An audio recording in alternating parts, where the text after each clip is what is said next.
It's the time of the day for our keynote speaker to come on. Former London Assembly member, occasional GB News panellist, former TNT host, and for the last 4 years, leader of the Heritage Party. Please welcome David Kurten.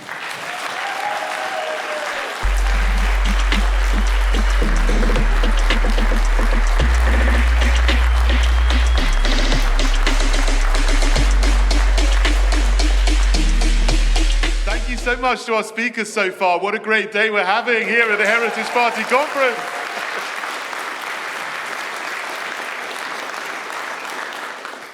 Amazing. Now, we're in a war, not just a battle. And I think all of you in this room realize that we are. It's not a war of bullets and bombs in this country yet, but it's a war against our mind. It's a war against our civilization. It's a war against our nation, against families, against individuals, and everything that is good that we hold dear, that our forefathers have created and handed down to us through the generations for us to enjoy, and for us to be good stewards of and to pass on to our descendants who come after us. And all I want to do with the Heritage Party is say that we live in a good nation and we want to honor that and respect that and preserve it and pass it on to our children and grandchildren who come after us. And I think that is what everybody of right mind and sound mind in this country would agree with. We just stand for common sense values and principles that everyone would have agreed with, or almost everybody, apart from a few crazy people maybe, about 30 or 40 years ago. But we find ourselves in a situation today where all of those principles are being eroded at an ever-increasing rate. And so far today, we've had the things that are contributing to that, the foundations of the attack on our civilization being mentioned in various forms. And it doesn't matter whether you go back to the Communist Manifesto of Karl Marx of 1848, or you go back to the Frankfurt School, who introduced and created critical theory, which now gives us critical race theory, critical gender theory, everything you can possibly think of. Or it doesn't matter if you go back to Saul Alinsky and Rules for Radicals, or you go back to Common Purpose, which is newer but just as destructive. All of these different things and more are acting against us as people. And they're trying to act against us in a way that we don't realize if we don't look and we don't see what's going on. You know, I'm 53 years old now, and I was born into a country and born into a time where a lot of these things that we see now coming to fruition had already been put in place. And so it's difficult to understand what's going on if you don't look back and look into history and research things to get some understanding. Because you can be so distracted today just by bread and circuses, by your smartphones, by what's on the television. I don't watch television anymore because it's mostly fake news and it's degenerate entertainment, which I can't call entertainment anymore. You know, I used to love some of the old things, like It Ain't Half Hot Mum, but that's considered politically incorrect today, isn't it? The government wants to ban it. Isn't that ridiculous? But there we are. We are where we are, and we are fighting this battle. And the people who are doing this want to undermine the fundamental things about our country and our way of life. And it's very easy to think about the values and the principles which are positive. And I've tried to write the Heritage Party Manifesto as a set of positive principles which we can all agree with if we are just of sound mind. But generally, basically, it comes down to individual liberty, free speech, and equality before the law, common law. That's our system of law in England and Wales and Northern Ireland. Scotland, unfortunately, has Roman law, but maybe we can do something about that. But those things are fundamental to our way of life, and they have to be founded on Christian principles as well, because those things don't work in other systems around the world. I mean, you can have a Sharia system. You don't have free speech and individual liberty under Sharia law. You don't have that. It doesn't work. It only works in with Christian principles. What is happening now is the powers that be, whether they're in the government or they're in the civil service or whether they're in many of the pluralities of globalist organizations, whether it's the World Economic Forum or the Aspen Institute or the Tavistock Institute or the Club of Rome or the Committee of 300 or many, many other things you can think of. I'm sure there's many more. The Trilateral Commission, for example, the Fabian Society, of which our present Prime Minister is a member of both. Those things, those organizations are trying to bring in communitarian law, a communitarian system, where we don't have common law, which is based on individual liberty, but we have communitarian regulations and other principles that the judges will impose in their court rulings, where there is not equality of the law. If you are a client of the state, and if you are of a certain characteristic, then you will be elevated. You will not get punished so severely, and if you make a complaint about somebody else, your complaints will be fast-tracked through the system. But if you are unlucky enough to be of certain other characteristics which are considered privileged characteristics, oppressor groups, then you will be punished very, very severely, and you will not be taken very much seriously if you make a complaint. And we see that since the beginning of the Starmer regime. In July 2024, earlier this year, we already knew there was two-tier policing and two-tier justice.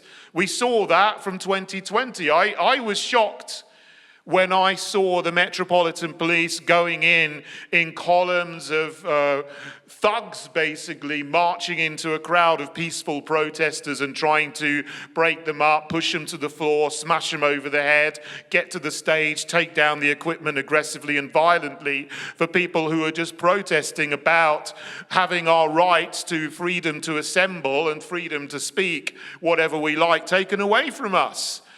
And those people were treated harshly, incredibly harshly, by the Metropolitan Police. But since the election this year, that has accelerated.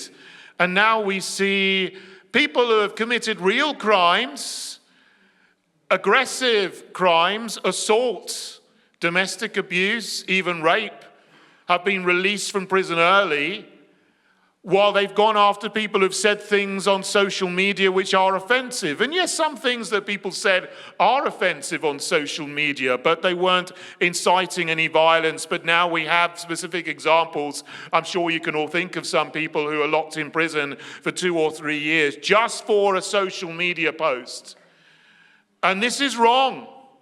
And it's happening in our country because the powers that be are implementing two-tier policing and two-tier justice. And that needs to end. And I think people are waking up. Even the normies are waking up now to realize that there's something wrong in our nation and we need to fight against it and change it. And that's a good thing. I hope the more normies that wake up, the better, because they can join us and start to fight against the tyranny which is being brought in this nation at the moment.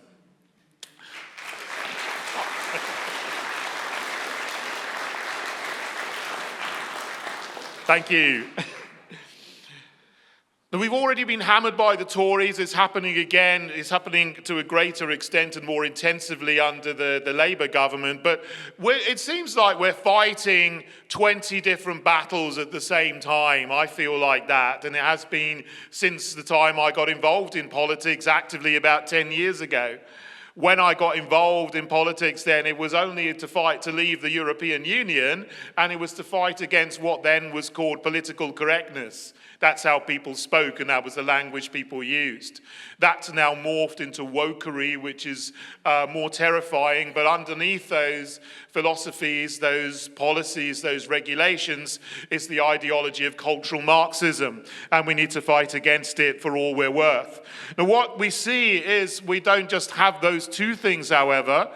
They've also been added to over the years by many, many other things which are battlefronts, which are militating against our individual liberties and our way of life. So we have mass immigration going on. We have the whole climate agenda happening. We have people going into schools to promote transgenderism. We also have the attack on marriage, the attack on the family. We have wars being promoted and escalated where we shouldn't even be involved all over the world. Indeed. We even have the attack on farms. Can you believe how crazy this is? The government is making it difficult for farmers to keep farming and growing food. If we don't have farms and farmers, we have no food. But this is all part of the climate agenda. We also have the lockdowns, obviously, from 4 years ago. We have the experimental injections, which the government wanted to roll out of the day, supported by the people who are now in government now. There's no difference between them. They're a uniparty. It doesn't matter whether you've got fake Conservative, Labour, Lib Dem or Green. They're all serving the globalist masters and they're all pushing the same agenda, and they all need to be gone.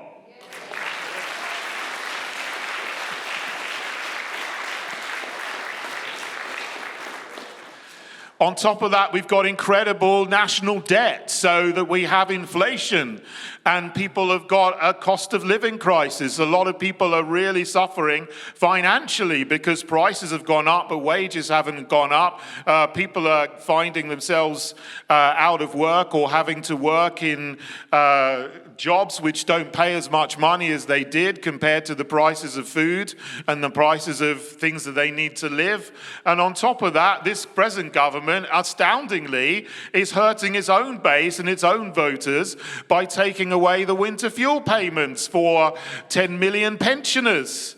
Can you believe that? This is like a war on the elderly that this government is running at the moment. But there shouldn't even be a need for this, because we should have cheap, readily available energy, because we should be not getting to war with Russia, because then we would be able to have cheap energy from Russia, from Norway, from all different sources, and then we wouldn't need to have winter fuel payments to pay for the exorbitant energy bills that we have. So that's just another front that we're fighting on. There's a huge amount to do, and there's a huge amount of attack going on. And while we have people from the uniparty in charge, it's never going to get better. Maybe the pace of degenerating the country is slightly different with different colours of the uniparty, but it's all going in the same direction. They want to take away property, they want to take away freedom. They want to take away our nation and dissolve us into something which will be some globalist one world government, which is why they always say, build back better. But to build back better, they got to destroy what is here in the first place. And I will not sit back and see our wonderful nation destroyed.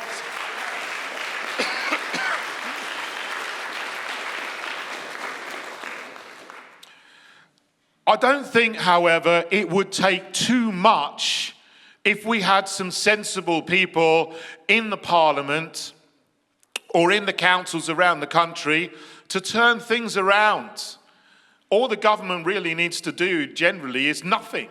I think, the politics should be boring. We shouldn't have people making all of these different things and putting in place all of these schemes all the time, because most people just want to be left alone to get on with their lives and raise their families.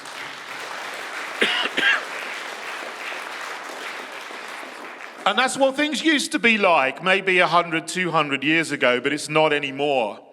So we do need people to get in now to Parliament, to the councils around the country, and stop the rot and reverse what's going on. But if we, as the Heritage Party, could do that, it wouldn't take too much to turn back the tide of degeneracy and destruction in our nation. Here's what we would do. Here's perhaps my top 10 list. I might stop after 10, or I might think of some other things and go on till 20. Let's see. But you all want to have lunch, so I won't go on too long. Number one, we need to declare a state of emergency in the English Channel and stop the boats of illegal migrants coming across. We need to end the era of mass immigration, which I would say is replacement migration. And I get called a conspiracy theorist for saying that, but my goodness, it's been on the United Nations website since the year 2000. It's all out there in the open for everybody to see. It's happening. And we need to stop it. So as well as stopping boats coming across, we need to introduce now this word which people are talking about, remigration. We need remigration of everyone who has come to this country illegally from a safe country like France or Belgium, who is not a genuine refugee or asylum seeker and whose life is not in danger in France, and who is coming to this country seeking welfare and healthcare, but leaving their family, their wife and kids at home so they can go and visit them in the summer. Those people should not be in this country. They're bogus asylum seekers. I would like to see genuine asylum seekers being treated genuinely. South African farmers, for example, with a connection, a historic connection to this country. Maybe Christians from the Middle East who are genuinely fleeing from genuine oppression. We need to look after them as much as we can. But we need to first look after our own people in our own country. And if Thailand is willing to do that, Nigeria will do that, Saudi Arabia can do that, why is it considered wrong for us in the United Kingdom to want to do what most of the countries in the global south are doing? It's ridiculous. So we need to begin remigration as well as stopping the boats coming across the channel. And we can start with those people who are here illegally, and we can also start with foreign nationals who are in our prisons as well. But as well as dealing with illegal immigration, we need to control legal migration, which is now through the roof, and it is at a level that no one would even have thought of, even at the days of Tony Blair, who opened the doors of migration wide and increased net immigration by about 5 times from what it was before. And then under Theresa May, net migration went up to 300,000 a year. And now under Sunak, it's gone up to 700,000 a year net. That means there's 1.4 million people coming a year in total, and some going back. This is unsustainable, and of course it puts huge pressure on our housing, on our education system, on our transport system, on government budgets, and all kinds of things that you can think of. So we need to cap student visas and work visas at 100,000 per year maximum to stop the tide of legal migration to the country. And I don't think that that is unreasonable, and that would perhaps bring in a period of net emigration, which I'm not worried about, because the people in this country are fantastic, and I don't see, and I can't stand when people continually do down and disparage our people in this country and our young people and say they can't do the jobs in this country. Why on earth not? We've got 5 million, no, we've got 2 million people at university. Half of them shouldn't be there because they're doing noddy courses. They could be trained to be builders and mechanics and gas fitters and plumbers and do the jobs that need to be done in this country. There's no reason why we need to import nurses and doctors and plumbers and electricians to this country when we've got enough young people in this country to do those jobs, if only they had the proper training. But I think the governments that we've got and the governments that we've had over the last 25 to 30 years don't want that. They want us to be de-skilled. They want our people to be demoralized. And if you don't have skills, if the only skill you've got is flicking your smartphone up and down and left and right, then you're going to be demoralized. We need to train people so they can do things useful. And if the Philippines can train nurses and doctors, I don't see why we can't. It doesn't make any sense not to. Now, that's just the first thing, sorry. The second thing is I would introduce a Freedom Act to establish once again our fundamental freedoms which have been eroded by numerous pieces of legislation over the last 30 or 40 years. We will re-establish freedom of speech, freedom to assemble, freedom to trade, freedom of belief for everybody and equality under the law. And what I would do primarily in that is remove the concept of hate from law. There should not be. There should not be anything called hate crime or hate speech in law or stirring up hatred, because these things are subjective. And as I said before, if you're from a certain group, you don't get charged with those things. But if you're a white man, you're far, far more likely to be charged with a hate crime than someone who is of a protected characteristic. We need the law to be objective, and anyone who commits an assault, a murder, a burglary, arson, criminal damage should be treated equally before the law. There shouldn't be extended punishments for one group but not another. So we need to get rid of that in law.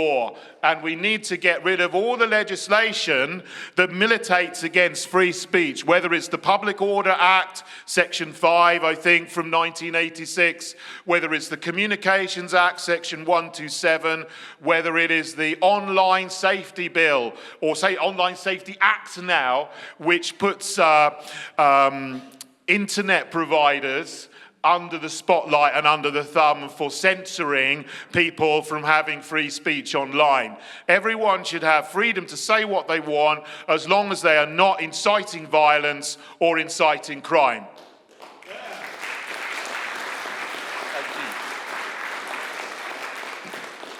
Thirdly, we need a Child Protection Act to protect our children in school.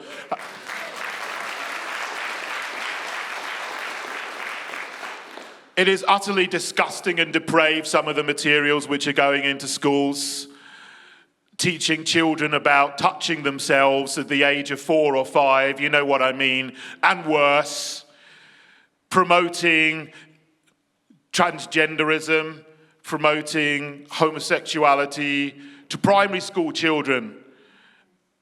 They even talk about things being age appropriate, but then they go and do things that are grossly age inappropriate. And no one who does that should be anywhere near a child. And so what I would want to do is introduce a Hungarian or Russian-style law to prevent the promotion of sexuality to children and to stop sexualization of children in schools and in society as a whole.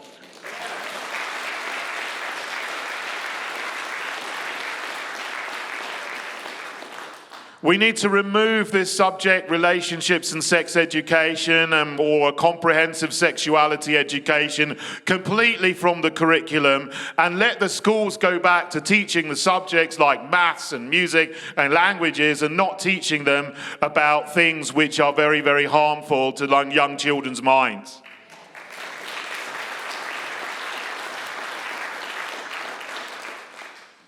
What next? We would stop the war in Ukraine, and we'll stop the war in Gaza. We will provide no more money or weapons to the Zelensky regime or the Netanyahu regime. This country should not be involved in third-party wars except to try and bring parties to the negotiating table to negotiate peace and to stop the slaughter. By us allowing weapon sales to those countries, we are actively participating in slaughter, and this is a shame on our country, and we would stop it. And we stand against every party that promotes war.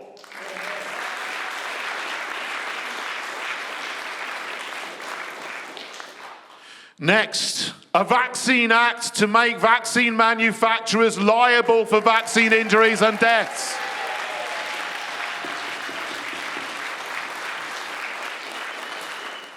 Say no more. We would repeal the Climate Change Act 2008.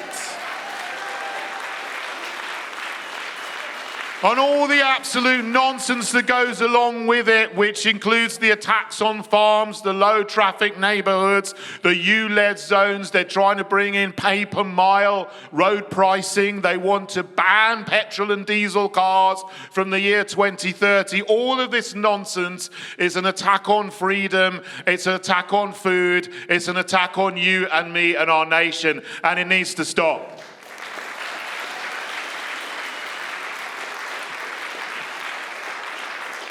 We are never going to have enough energy to power our homes and power our industry if we tear down our coal and oil and gas power stations and try to replace them with solar panels and wind farms. Isn't that absolutely ridiculous? Because they don't provide any energy when the sun isn't shining and the wind isn't blowing. So we just need to get rid of this madness, and we are carbon positive.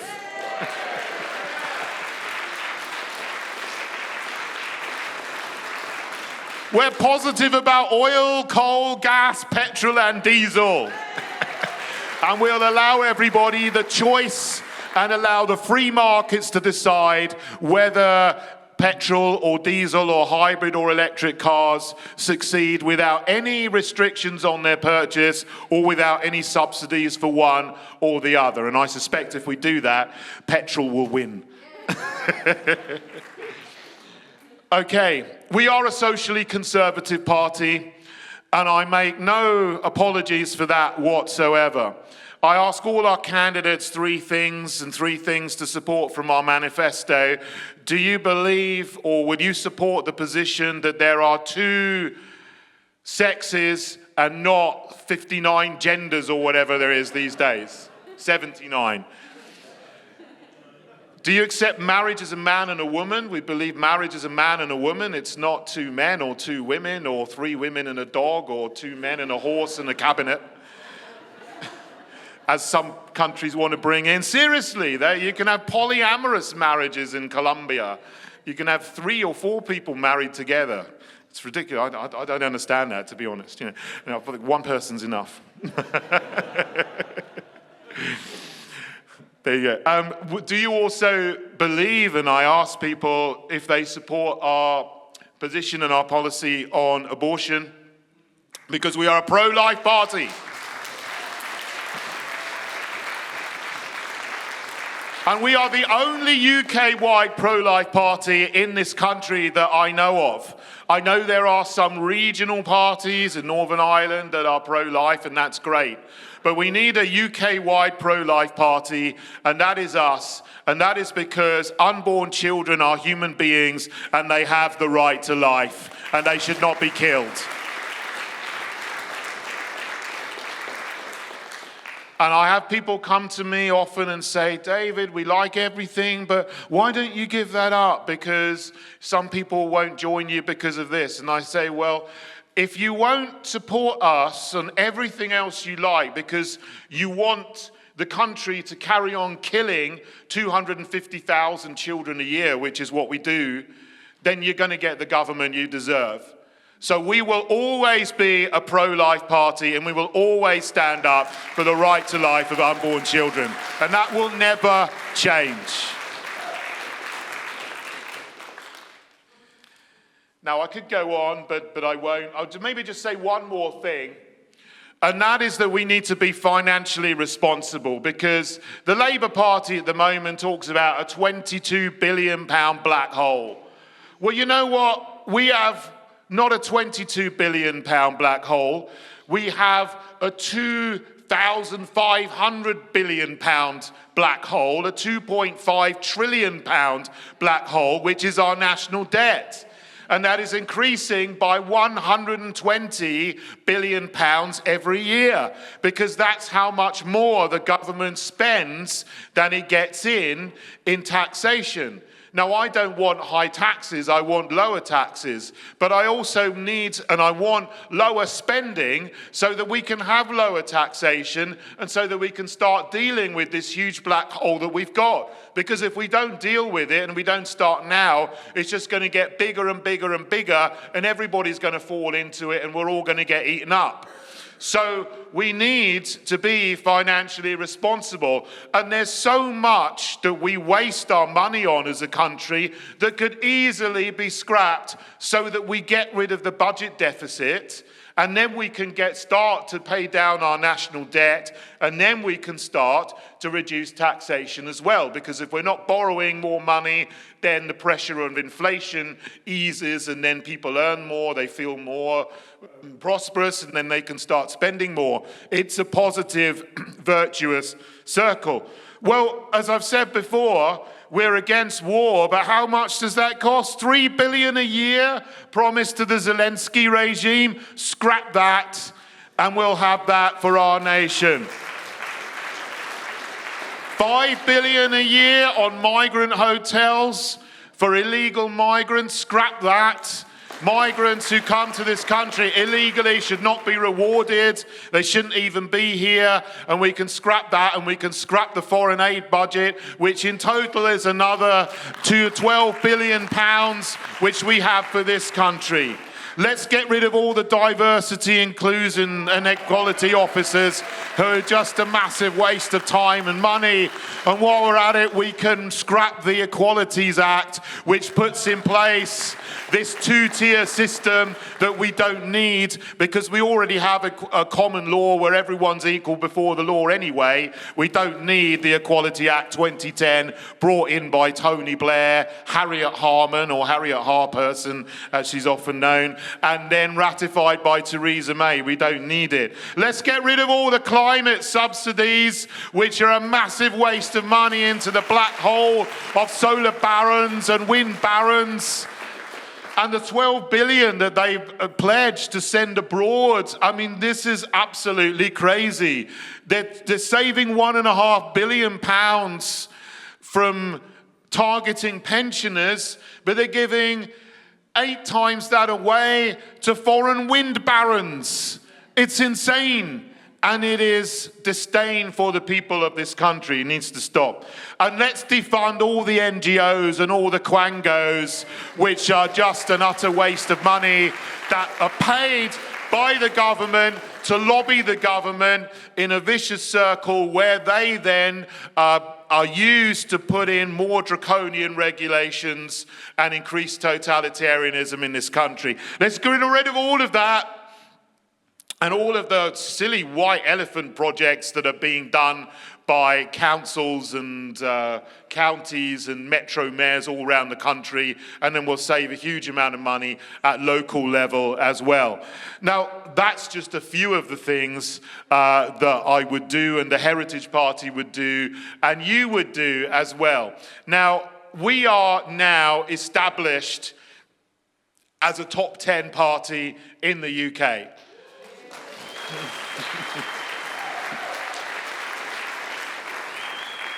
In the local elections in 2023, and the local elections 2024, and the general election, we were in the top 10 of parties according to the number of candidates that were standing across the United Kingdom. So that is an established fact.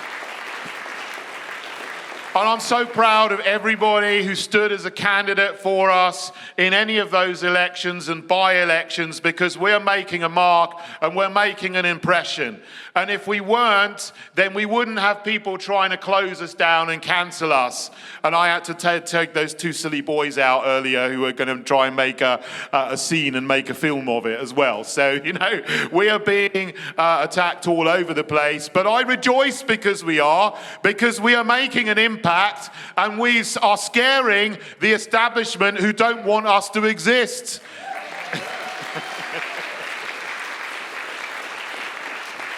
They tried to close us down, but you know what? We're not going anywhere.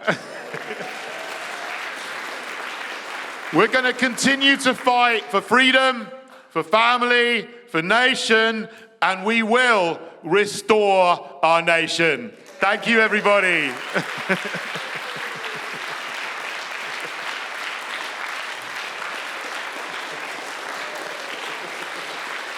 Thank you so much, everyone. Thank you.